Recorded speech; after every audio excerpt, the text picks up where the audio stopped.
Hi, welcome to the Vaguely Anime Podcast. I'm with host this afternoon, Michael, followed by other host, Sage. Hi. And we did not say what we were going to talk about in this episode. Well, we can talk about the Dungeons and Dragons movie since I literally just watched it. Yes, we can do that. I Yeah. forgot that you mentioned you watched that. Yeah. So, Um. feel free to start. Yeah. So I watched it last night. I think. Yeah. And What was it on something? I think it was on Paramount Plus. Hmm. I could be wrong. Don't quote me on that. Can I real quick Yeah. say that I think it is extremely boring that everybody just copied Disney and made it Plus. X Plus, Peacock Plus, whatever, know. or just Peacock, but like just everything went with Plus. That's boring as fuck. Paramount should be like, I don't know, fucking Summit or something. I don't know. I'm not Well, paid Summit this. exists as a company already. Does it? Yeah. It's a production company.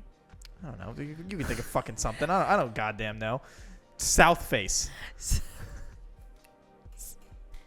Anyway. I'm just saying, it's boring. No, I agree. The like streaming service naming convention for Yeah. the most part is boring. Yes. So anyway, that was all. But yeah, what was I saying? Dungeons and Dragons. Yeah. Yes. So I watched last night. I remember hearing like, I don't know why, but I thought I remembered hearing people saying they didn't like it, cause That movie fucking slammed. I know I was like I thought it was very enjoyable. I will say the only like true complaint I have is I thought it was just a little bit too long.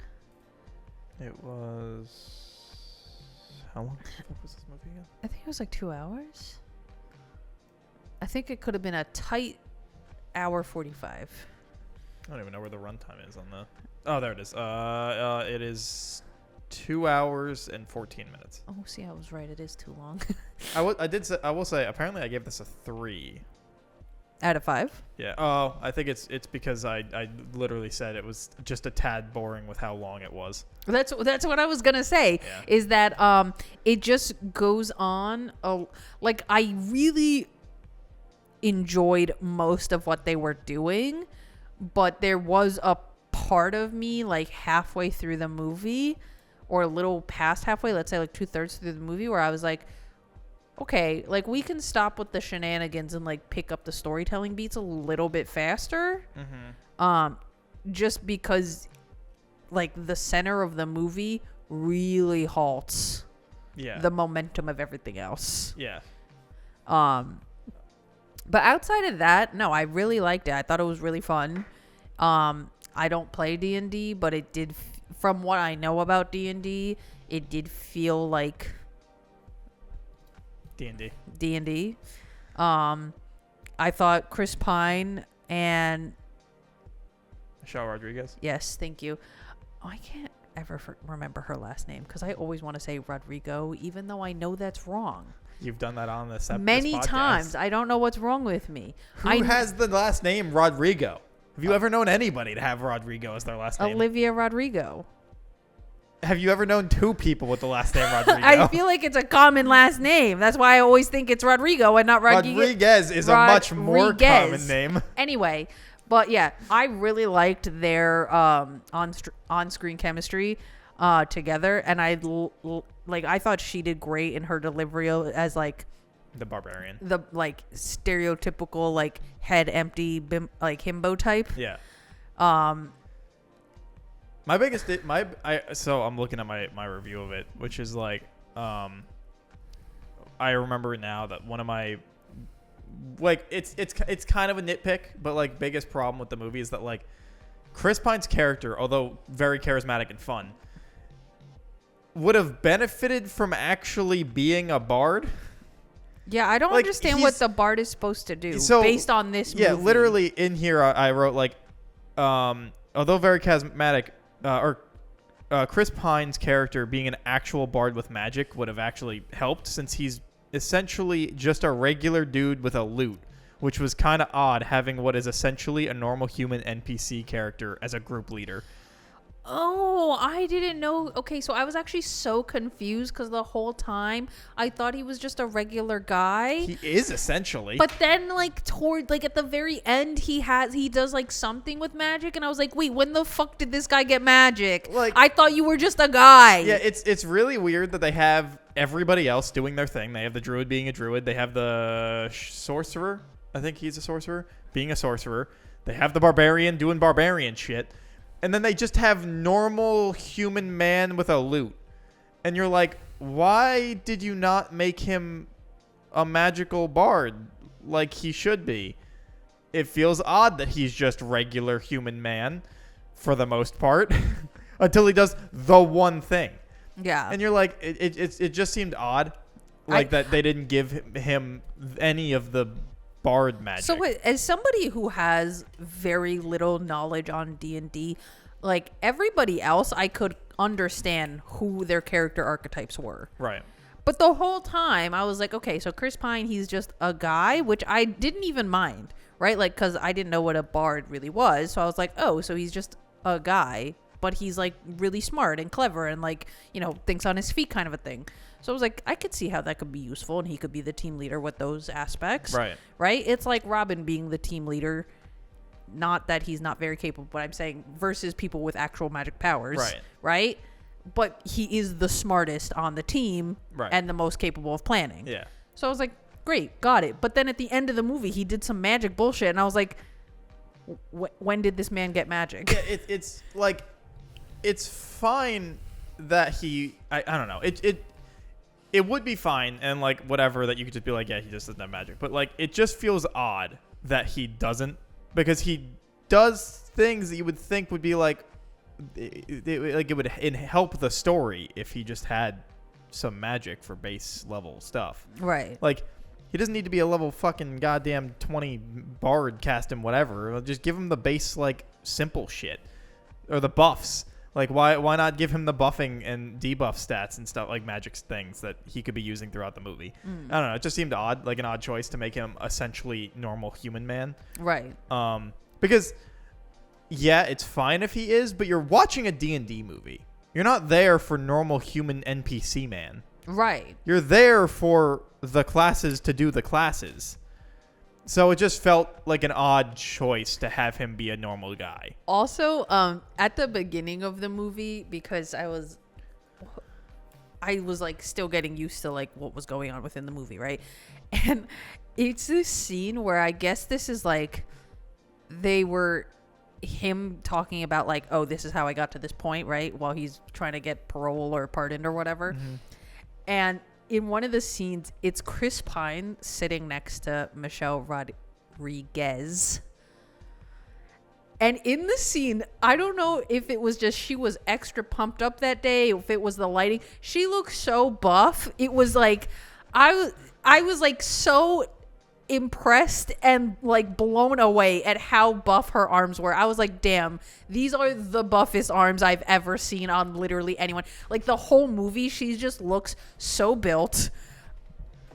She was made to play a barbarian. She really was like she's just out here like being the muscle, like just absolutely like obliterating everyone. And I'm like, this is what I need in my life.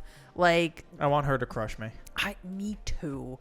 Like I was even saying to Mark last night, I was like, I'm legitimately distracted by how ripped this woman is right now. Like these arms are insane. It was like that one woman in the Justice League movie, the one super ripped Amazon holding up the thing. The two, yeah. Like that was, I was like, damn girl, like that's crazy. Those two Amazons specifically that are holding up that wall. Holy shit. Boy. The six packs were insane. Woo! The six packs were insane. Again, that's I know it won't happen, but that's who I want as playing Wonder Woman in the DCU. Hell yeah. I want her to be that fucking ripped and then suplexing people with big hair. Hell yeah. But yeah, so that just like that was a trip for me. But no, I thought their dynamic was really great, especially with their little family. Except the daughter I was getting kind of annoyed with. I was like, okay, I get it. You got brainwashed, but like also like you're annoying, so it's not her fault. I know it's not her fault, but maybe it was. And I really do love that it's also like a very platonic family. Yes, that's what I love. But maybe it was just, I don't know if it was how that whole thing was written, because it almost seemed like the weakest part of the story. I would agree. It's so funny to me that like when they were just doing like random bullshit or like doing things to like achieve something, those were all the best moments. Or when Yeah. we had like the teamwork moments. But then once they were like, okay, let's get back to the actual plot, it was incredibly boring during the actual plot portions. I would agree.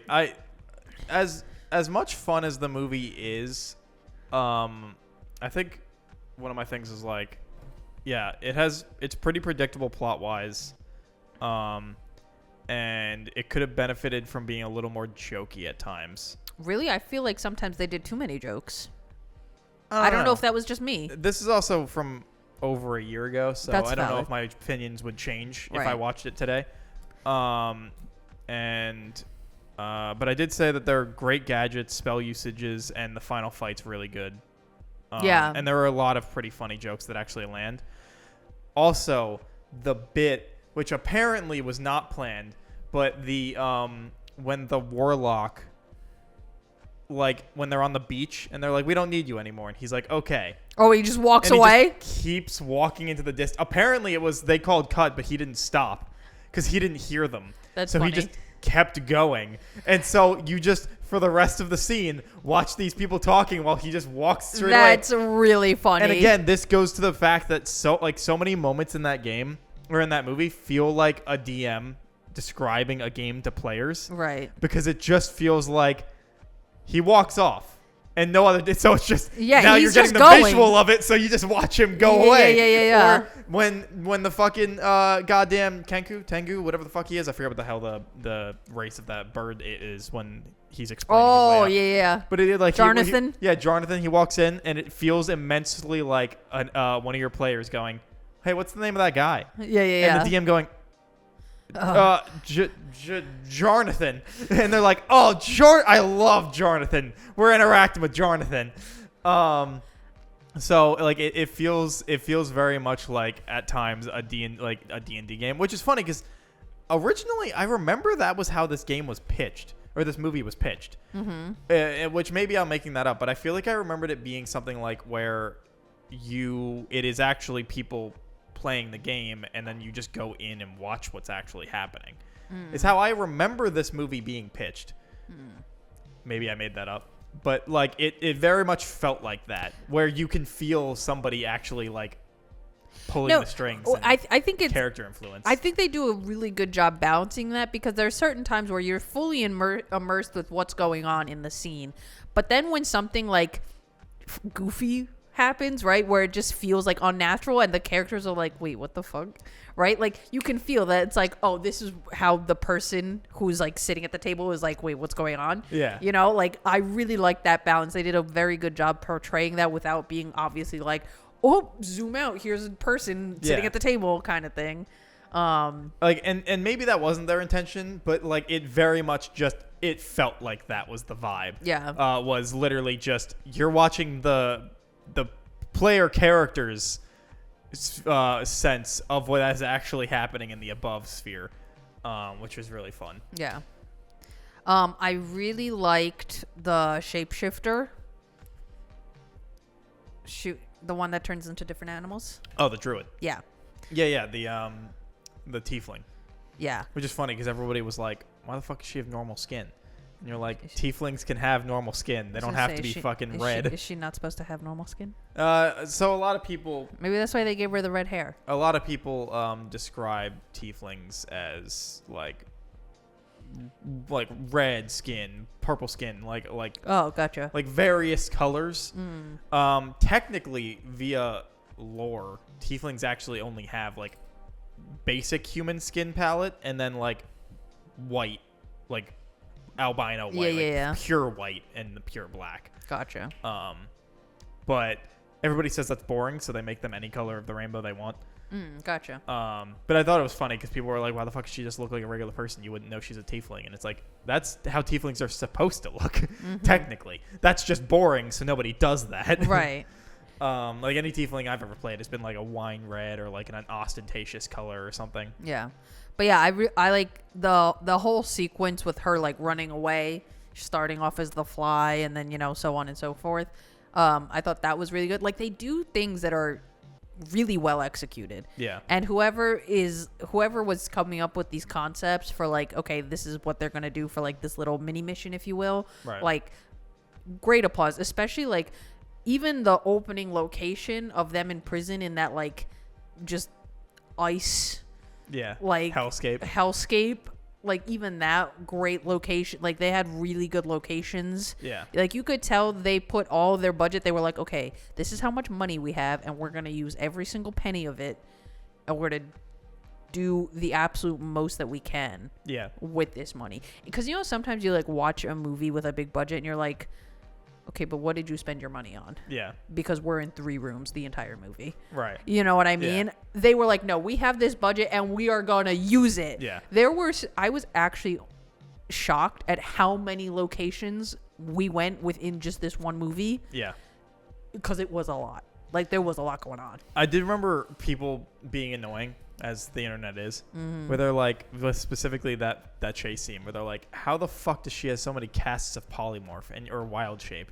And people are like, guys, It's a movie. she doesn't need to be casting. She like, you know, I don't need to see her running out of wild shape for a chase. I mean, it could be fun if she transforms 3-4 times and then she's like, oh shit, I'm out and have to navigate some other way. But I imagine even if they thought about it, they went, it's just easier to have her keep doing it. Whatever. Like as somebody who is not attached to D&D, the actual game, I thought it was very entertaining. Like I thought the way they chose to have her, like the kinds of animals she was turning into was clever. Yeah. Like I thought it was a fun chase scene, Yeah. in my opinion. I just remember that being a thing, and people were like, guys, does it really matter? Yeah. Like, it doesn't need to be all that close. My only thing with that is I do wish that Chris Pine's character was doing magic. Right. I do wish he was a magical bard playing songs to use spells. But Chris Pine as a bard is such an inspired cast. Yeah.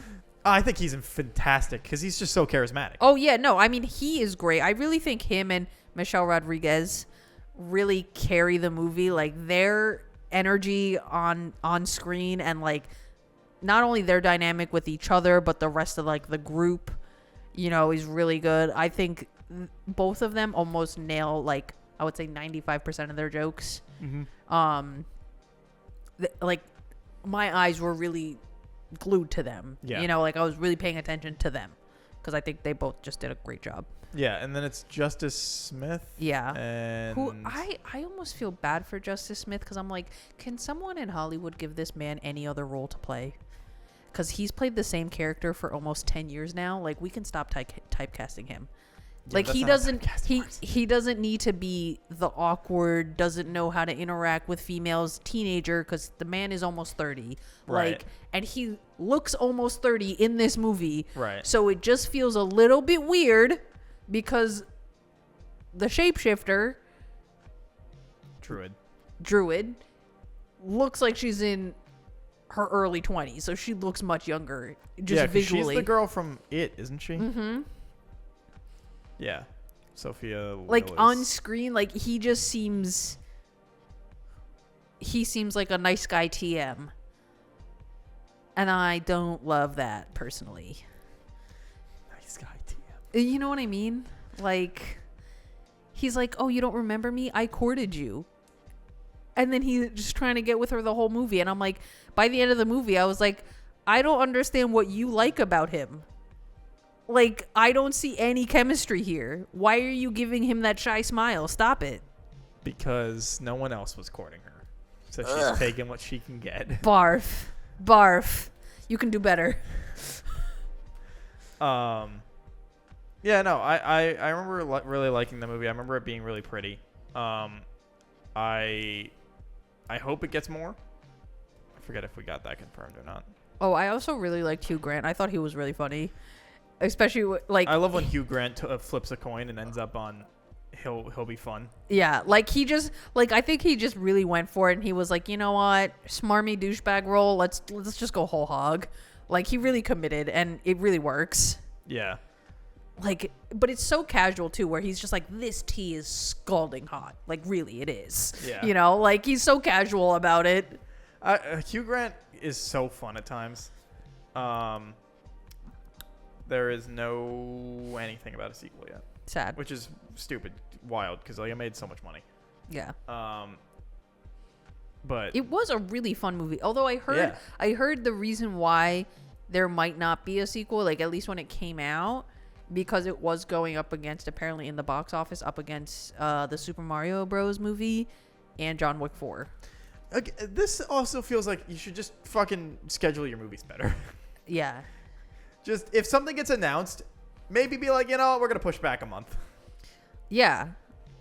Like not every like obviously Barbenheimer was a once in a lifetime opportunity of like 2 juggernaut movies, which honestly Which worked well in its benefit. worked well in both movies' benefit. But I think truly if Oppenheimer was coming out, let's say it had come out a week prior to Barbie, I truly believe the average person who is not interested in, like high concept movies or a 3-hour film or history or wanting to see like something hyper specific like that, if that makes sense, I don't think Oppenheimer would have done as well.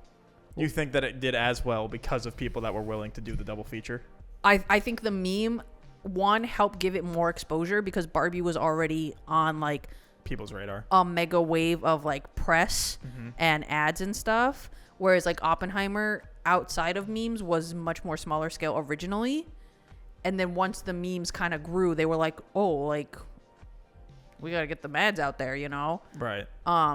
So I think Barbie would have done probably just as well as it did without the memes, but I think it really helped Oppenheimer, like, Yeah. because let's be real, like what average consumer is like, yes, I want to watch a 3-hour political drama Christopher Nolan people. that's also about building the atomic bomb. It's not like Nolan movies don't make money though. No, they definitely do, but I think Nolan movies are more niche only because it's not like, especially something like Oppenheimer, like I don't see teenagers being like, "Oh mom, can we go see Oppenheimer this weekend?"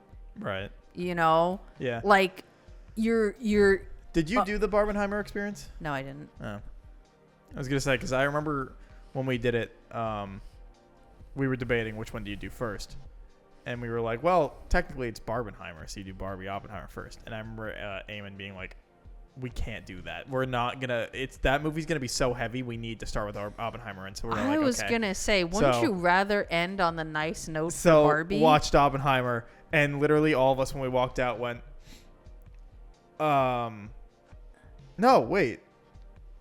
I think we did do Barbie first because we went. I don't think I would have wanted fun After Oppenheimer? I don't remember. Now I need to check. I don't remember. I remember mean, that we had a comment about it where it was like we would be dead inside in some regard. I mean, I guess that's kind of valid to be like, that would be some serious whiplash I need to to find it. come out of Oppenheimer and be like immediately go into Barbie. Was that this year? No, that was No, last that year. was last year. Yeah.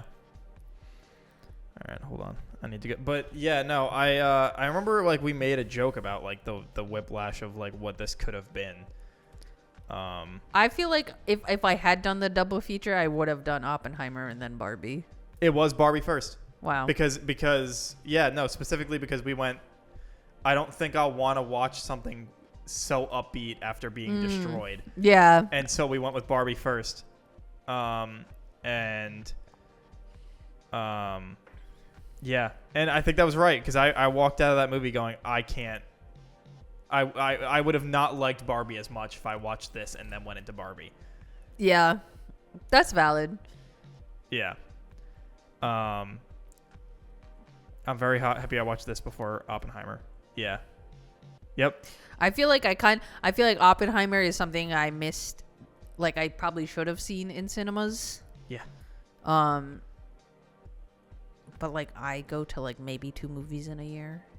Yeah. I said, incredible movie. Also very happy I watched this before Oppenheimer. I don't know how people are saying you should do Oppenheimer first. I would have not been able to process or laugh at anything in this movie if I had just gotten out of that and then watched this. Your eyes would have been glazed over. I would have just had the stare. Yeah, I'm 1,000-yard stare. Yeah. No, so I remember You're that and I watching agree. The I'm Just Ken dance sequence, just like God, I am death. You Yeah. were like so detached from reality. Yeah, no. So I take it back. Yeah, no, that was the way to do it because it's like, So coming out of Barbie, were you like excited to go into Oppenheimer? yeah, because I think it was just like going into Barbie. It was like, all right, I'm gonna get the light, upbeat, happy version, and then I'm gonna go into be destroyed emotionally. Right. So it was like, all right, great. Went into Oppenheimer, and then it was just like, start at the high and watch it get crushed. Yeah. I just don't think I could have got crushed and brought it back up. Yeah. So I think it was better to go up to down. You know, that's Like a why roller that's why coaster. roller coasters start at the top. Yeah. I think it was just better to start at the top than start at the bottom. Yeah. It would have been harder to crawl back up Yeah. than So, plummet down. yeah. No. So I think that was definitely the move. And then I'm trying to think of. Have you seen Smile? But I heard it was good. Smile 1 was good. It was like a surprise. I remember being like, wow. But because me and Kieran went to go see it, and we were like, we did not expect it to be good. You know what it is? Because I remember seeing the trailers for it on like TV or something, and maybe this was just a thing of like the trailer is doing a bad job, but it looked hella goofy in the trailers. Yeah, that's why we were like, this is going to be terrible. But we went to see it anyway. But Smile 2. Do you care? Not really. Okay. Spoilers for Smile 2. It's like a pop star on a tour, right, or something? Yeah, but like, is it cool if I go into specifics? Oh, by all means. Okay. All right. Spoilers for Smile 2. So, Smile 2 does a thing that no movie that I can think of in at all, but especially recent history, has ever been able to pull off, which is it was all a dream.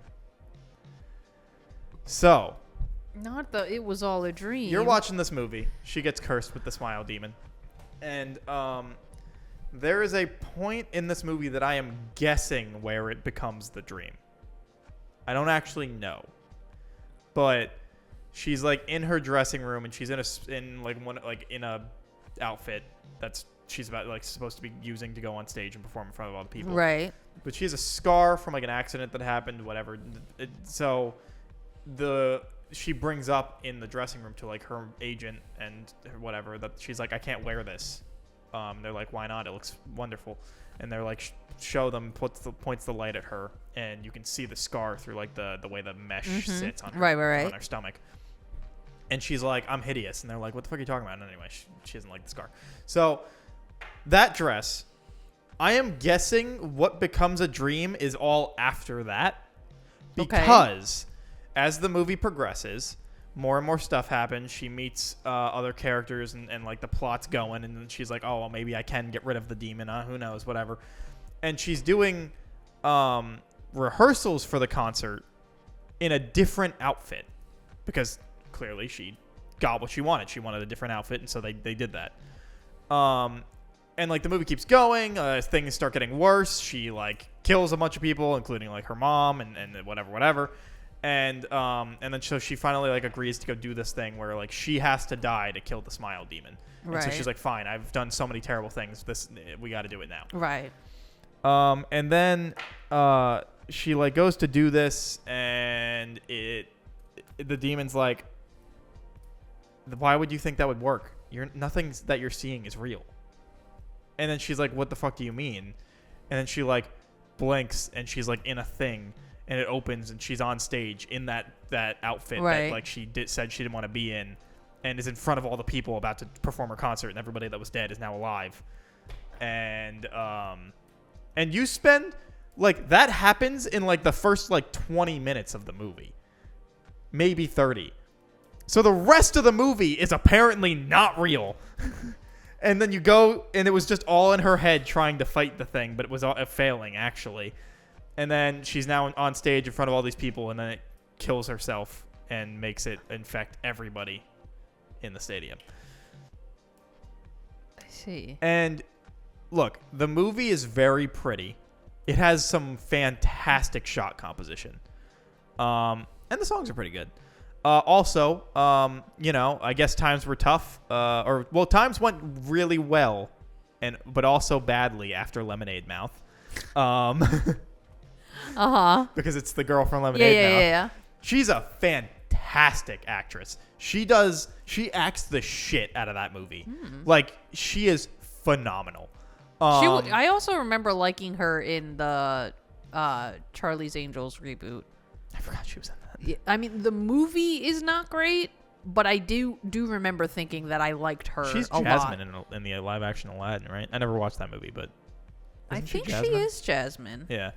Hold on. But yeah, I guess Yes, she is. She is Jasmine. Damn, you had that pulled up. No. fast. I just remembered it. Okay. I didn't even pull it up. I was like, fucking damn. I didn't even see you type. I just remembered it. But yeah, I guess times got rough after Lemonade Mouth. Because she started doing a lot of drugs and got into an accident. Oh my God, really? Or in the movie? In the movie. Oh, I was gonna say. No. Because I was in my brain, I was like, I thought she's been thriving. What happened? In the movie, Naomi Lemonade Scott, that's her name. In the movie, Lemonade Mouth broke up, and I guess she It all went downhill from there. yeah, she went to go be like her own star, but then got into drugs, and it all went kind of bad. Her revival tour was really trying to kick off, but anyway, she's phenomenal. There's a lot of really great cinematography and shots, but it pulls the rug out from under you. I was gonna say it was all a dream storytelling or story convention, if that makes I don't really know how to what it's called, trope. Yeah. Always pisses me off. That and the it's or that or the endless cycle Yeah. trope fucking pisses me off. Yeah, Because I I'm think, like, what was the point of this? Because all you did was show me that one, nothing that the character was going to do did anything. This whole thing was a waste of my time. yeah. And two, it's unsatisfying. Yeah, it's just I spent so much time with this movie, and then it was not real. It had some good kills and stuff, but again, it's not real. So I'm like, it just, no matter what you do, it just will feel unsatisfying. Yeah.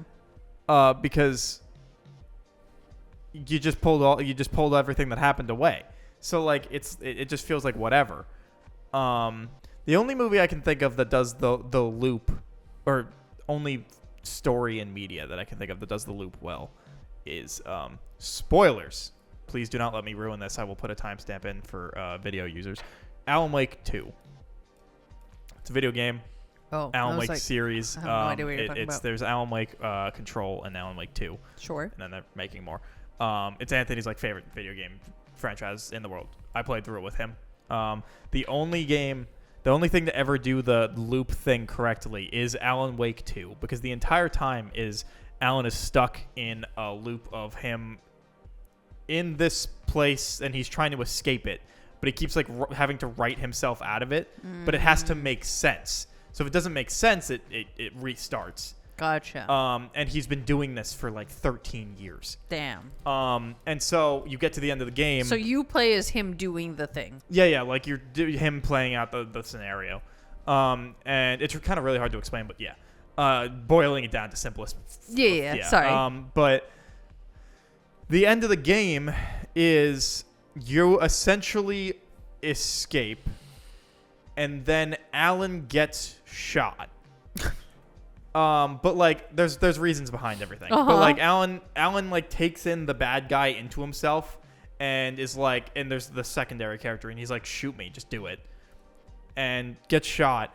And then when you play the New Game Plus, which you know what that is, right? Just in general, New Game Plus is just playing the game again, but you have all the stuff you got at the end of the original playthrough, but now enemies are harder. Oh, okay. But you have all your stuff, so you don't have to work back to getting it all again. Right. In New Game Plus, they add certain scenes that are slightly different. And at the end of the game, it's Alan going, it's not a circle, it's a spiral. And it shifts this image, and it's not just a circle and him consistently doing the same thing. It's him going and working his way out. And so it's the only time I think they've done it's a loop. thing really well because you think it's a loop the entire time until you realize he's actually slowly working his way out. Right. It's just every small change he does each time Right. is slightly affecting him. So he started at the bottom and has now risen himself up and is about to actually free himself. Right. So it's the only time I think that story motif ever actually worked. Gotcha. Is they use it to play on itself and then shift the... Yeah, usually that kind of like story trope or motif is just, especially I think in a movie, Yeah. unless I think I can't think of any movie right now or even a TV show where like that happened and I was like, you know what, that makes sense.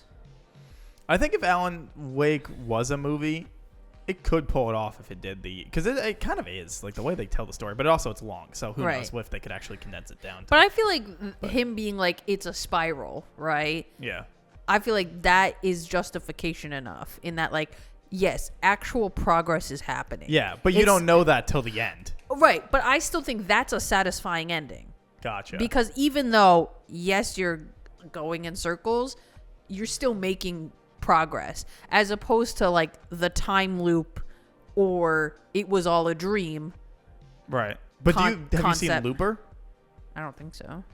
With Bruce Willis and Justin Gordon-Levitt? Mm-mm. Oh. I think that movie does loops well. Oh, okay.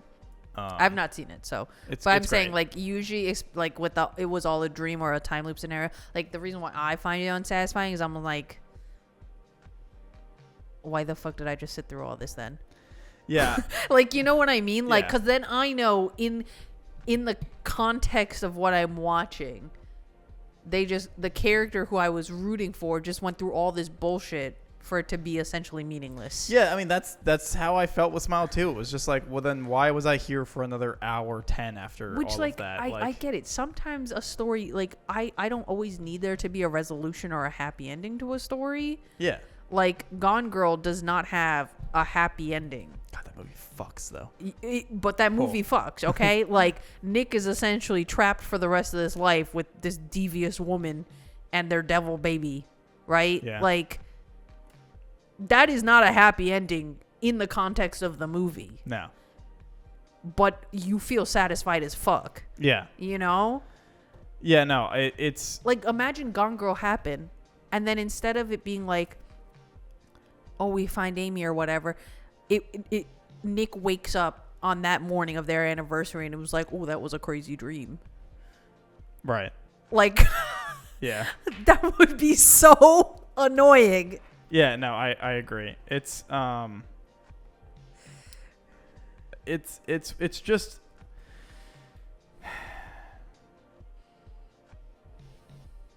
I don't know. It's just weird that like so Smile 2 is how long is this fucking movie? It is 2 hours and 7 minutes. And I think that the scene where I think the time where it starts being not real, again, nothing tells you where. Right. I'm just using the context clue of the fact that she's in the fucking dress again, or the costume again. Right. Is like 20 minutes in, 30 minutes in. Maybe more, maybe I'm just not remembering well, but like a majority of the movie happens post that. Right, there's a good chunk where it's in theory in this time loop situation, or yeah, like a dream-like state. Yeah, and it's just so then it's just like great. So if none of this was real, I get she was experiencing it, but that doesn't do anything for me. Like, yeah, I get that you're saying this because she did experience all of this happen. But it doesn't really matter because she fucking dies in the next 5 minutes when she realizes it. Yeah. Like, she realizes it's all fake, and then she walks out on stage, and then she gets taken over and fucking dies. Yeah. So she realizes that and has to live with that consequence for all of a minute? Yeah. Maybe? So you're just like... What was the point? Yeah, and you know, for some people... They're like, yeah, but now you know the internal struggle, and it's like, I guess, but I get nothing out of it. I think if they wanted to have it be an internal struggle situation, like maybe there had to have been some like retooling in the general story work.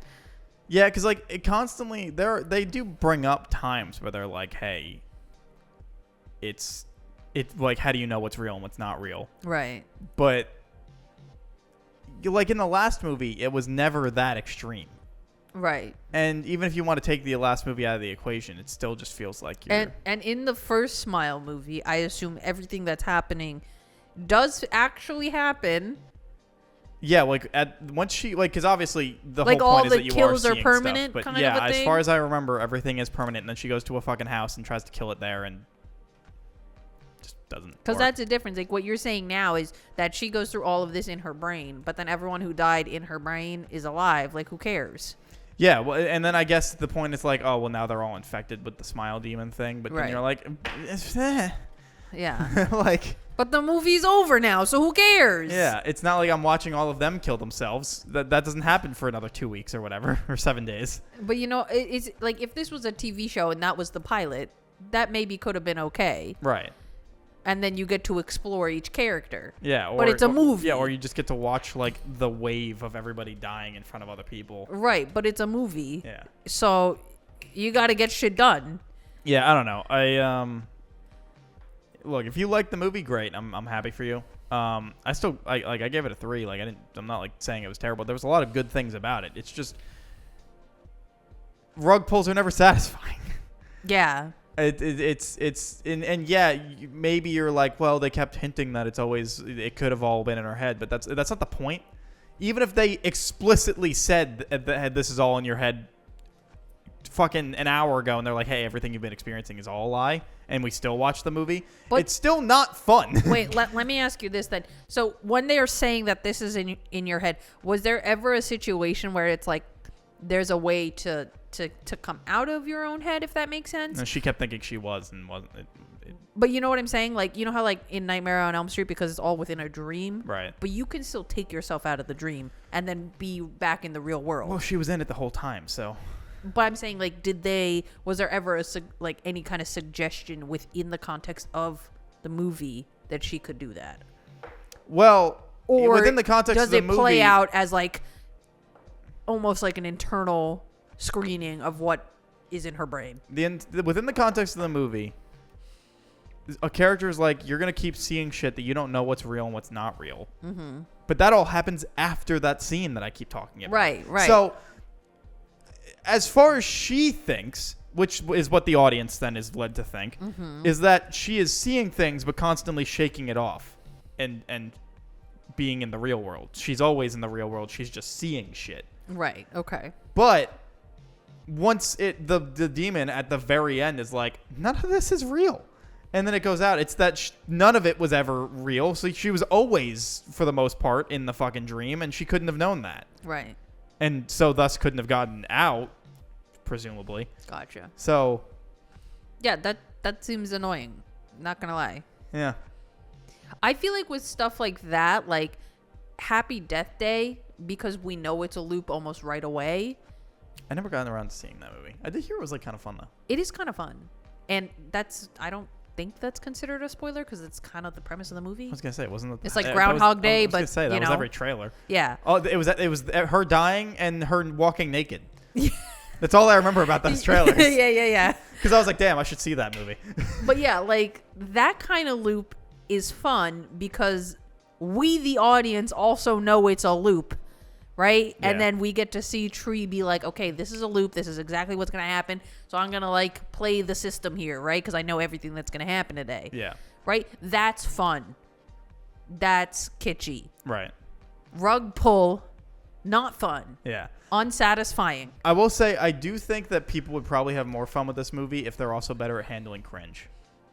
Oh, is it cringy? Well, you know I'm terrible at cringe. Right. Like, atrocious.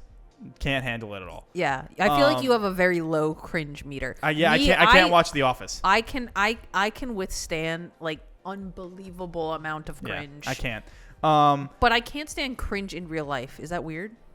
Like, No, it's weird because I think I'm better at cringe in real life. really, Yeah. like cringe in real life. I'm like, oh my god. I think I'm weirdly better at it in real life because I Really? can detach myself much easier. Oh no, because you know what it is, cringe in real life, especially if it's like tweens or teenagers. I'm like, that was me one day. But That no, was like, me one day. in this movie, there's like a scene where she starts having one of her like freakouts of stuff she's seeing. Mm-hmm. Obviously, no one else is seeing, but it's on stage in front of like a charity event. And I'm just like the entire time, I literally was like this. I was like, oh no! You're like, this is the scariest part of the movie. Literally, I was hiding my eyes in my hands and looking out through my fingers. I was like, please stop! Please make it stop! I hate this. That's It was like literally like like the social awkwardness in this movie because of the amount of time she like starts screaming out in public because Right. she's seeing something, it's not there, and everyone else is like, what the fuck is wrong going with this on? kid? Yeah. And I'm like, like it was so painful. There were so many moments I was like, I hate this, please stop. So if you can handle cringe, I think you might have a much higher opinion of the movie even with the rug pull. Mm-hmm. But the cringe really did also bring it down for me quite a lot. Mm-hmm. It's just the rug pull really tanks the score. Unfortunate. Yeah. I'm trying to think of what else. Have you seen any other like movies recently? I just watched Apartment 7A. Oh, one of the The like Rosemary's Baby prequel Rosemary's Baby movie. things. I'm sorry for you. Well, the main reason why I wanted to watch it, I saw in the trailers that Julia Garner is playing the main character, and I really like her as an actress. I think she's very good. But yeah, it was kind of weird. It was like a worse version of basically Rosemary's Baby. That's truly the best way I can describe it. I feel like that's the only way I've ever heard any of those things that aren't Rosemary's Baby, but like in the same world, And is that they're just worse. and not to like, what's the word? Beat a dead horse. No. Flame the actress that played Minnie, because I get it, the OG lady probably is dead by now. I also fucking hated Minnie. Oh my god, I was literally obsessed with her. Oh no, I wish Minnie died. I wish she killed that bitch. I wish she killed her too. But yeah, so not to like flame this woman that played Minnie in this movie, but like it's just it did not hit the same. It felt unnatural, if that makes sense. Like the first Minnie, I could buy that woman is like that, if that makes sense. Right. You know? But this one, like, it just felt a little, like, too forced. No, go ahead. Oh, sorry. And they kept, like, I don't know if this makes sense, but, like, this movie, like, it made everything seem much more obvious. Gotcha. Like, But is it because you already know? I don't think so, because in Rosemary's Baby, like, we don't get to actually see anything. Like a lot of the build, spoilers for Rosemary's Baby and I guess Apartment 7A. In Rosemary's Baby, the majority of the movie is this building tension, and you see her becoming more and more isolated from the outside world.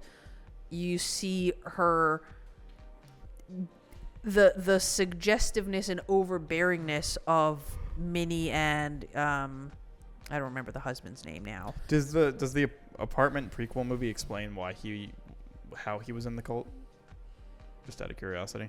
Like, does it like give a reason for why he was in it, or The husband, yeah, or the husband, or is it not even touch on him?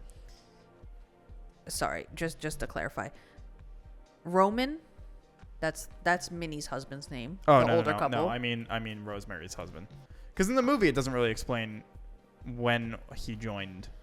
It's just that at some point he did. Well, so at the end of this movie, the main girl's death is implied to be the girl that jumped at the beginning of Rosemary's Baby when they first see like the police officers. because when we get to that end scene, we see only from the back, but a young couple, and it's implied that it's supposed to be Rosemary and the husband, whatever his name was. Right. And then we see Roman and Minnie being like, "Ooh, we got another one," Huh. like Take Two type vibe or whatever. But that girl didn't live in that apartment. In the one that she jumped out of.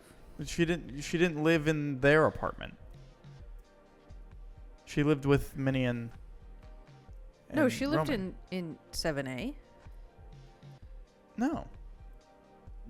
The girl in this prequel movie? Oh yeah, but you're saying it was implied to be the same person. Because she jumps out of Minnie and Roman's apartment window. Yeah, but that girl didn't live in Rosemary's apartment because she meets her when they're already moved in. She was living with Minnie because they were looking after her because she was a drug addict. She didn't live in that apartment. Okay, well, in this context of this movie, they, like, Roman and Minnie are legitimately like, oh, because they find her, like, pass out on the street. So basically the whole thing is she wants to become, like, a Broadway star. Yeah, no, so that is that girl's story, but she didn't. But in Rosemary's Baby, she never lived in that apartment. I'm fairly certain. Because when Rosemary and her husband move in, she's still there. Because she's doing laundry. And she finds her in the laundry room and they start talking. Oh, I thought that was supposed to be just like somebody else. No. That's the girl that jumps out the window and dies. And then they give her her necklace. Which has the fucking demon root or whatever the fuck in it. No, because unless I'm just misremembering the beginning of Rosemary's Baby, but the girl in the laundry room can't be that same girl. It is. She's the one that jumps out the window. Okay, well then they must change it, because in this version she does live in 7A because Roman and Minnie basically give her the apartment. No, because Rosemary definitely meets her because they're in the laundry room. And she's like, oh, I always wanted to be a star. They whatever, like they got me off the street. And then when she jumps, she's like, why would she do this? Mm-hmm.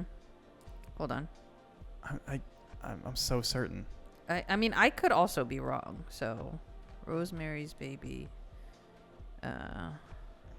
There was a TV miniseries. I didn't even know that. Terry. I'm like so fairly certain. Oh, you're right. I thought so. Yeah. So what? The movie changes it? Cause at the end of whatchamacallit, it's implied that Guy, that's the husband's name. Oh yeah, sure is. It's implied that Rosemary or maybe no, because they can't already be living in 7A. In Rosemary's Baby, they are living in 7A. No. I know, but I'm saying in the context of this prequel movie, 7A. they can't already be living there, Right? Because the girl Terry is living there. So they change it. They must. Which is weird because her death has a context with it that affects Rosemary because Rosemary knows her. Right. So I don't actually know. Weird. It is weird. Okay. I'm glad I was like not crazy because I'm like, I know for a fact she meets her before she jumps. Yeah. Yeah, no, because she's living with Minnie and Rowan or whatever the fuck his name is. So maybe they don't give her the apartment, even though it really seemed like they did give her the apartment. Actually, or I know 7A, yeah, or 7A just changes it. No, they must, because she's living there, and then it's like the beginning part is the whole bullshit. So what, are they trying to get her pregnant? Yeah. Okay. And they do. That's why she jumps out the window. Oh. She was smart.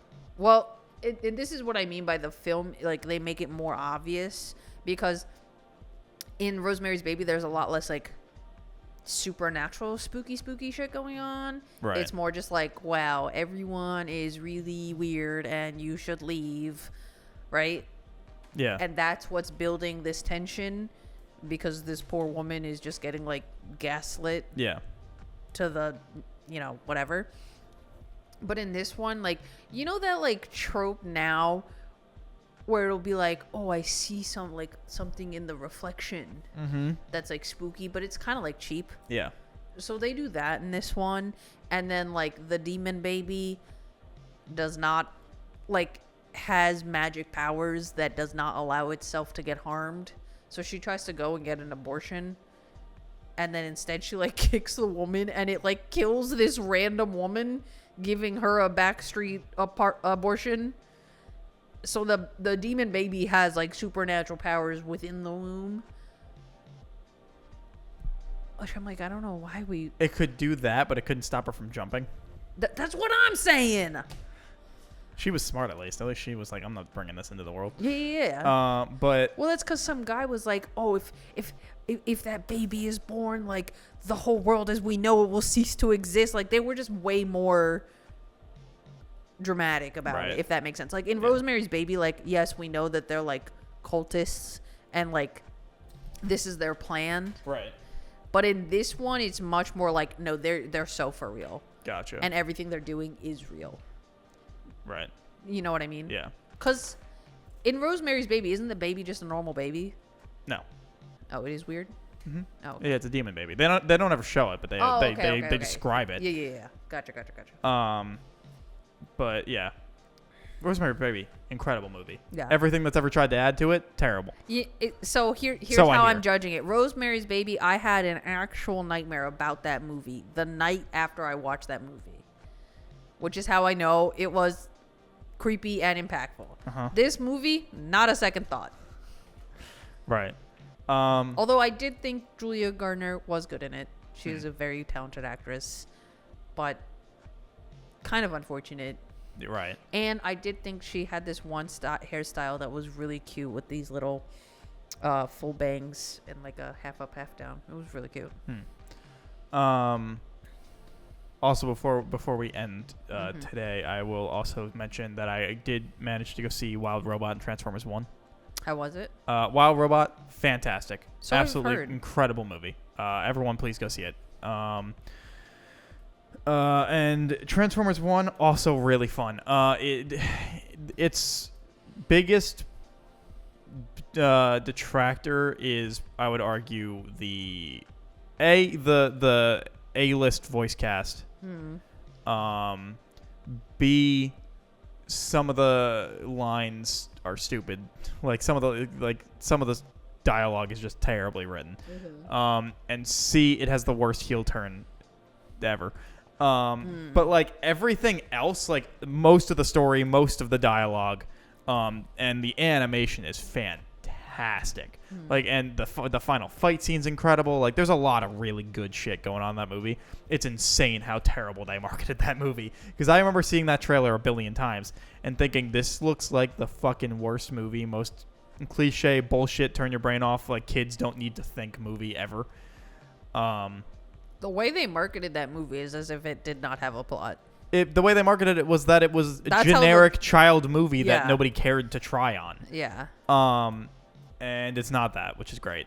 But again, I do think part of the issue is the cast, because Bumblebee is Keegan-Michael Key, who is just the same fucking person in every goddamn movie he's in. Yeah. That's That's typecasting to like. yeah, it is. Like, look, I like Keegan, but he's just the same. That's what fucking I person don't in want to everything. happen to Justice Smith. Well, clearly, it's been that case. Like, for no 10 shade, years. no shade, because get your bag. But like, Yeah. it's been 50 years. I think we can change it up. Yeah, it's just boring. I wish we would go more into the voice actors. I really wish. But Yeah. it's whatever. That's not gonna happen. It's not. But yeah. But I agree. It was good. People should go see both of those movies. Well, I mean, they're probably out of theaters now. When I was trying to go, which was last week, the only available times were like 2 p.m. and then Wild Robot was 2 p.m. and 7, and then Transformers, the first movie time was at 9:45 p.m. So, a little rough. I don't think I would be surprised if they are still in theaters, Right. especially when this comes out. But if it is, go watch it. I kept meaning to go see them earlier. I just didn't get around to it. But Wild Robot was absolutely incredible. Just as pretty as Puss in Boots 2. Mm. And DreamWorks Animation doing some good work. Biggest problem against that movie, some of the dialogue was corny. Past that, it was Puss in Boots or Wild Robot? Wild Robot. Past that, it was fantastic. Okay, good. So, yeah, with that, thank you for watching this week's episode of the Vaguely Anime Podcast. Don't forget to like, comment, subscribe, leave a review, like, follow. Check out Kat at Kat the Moon Star on Twitch.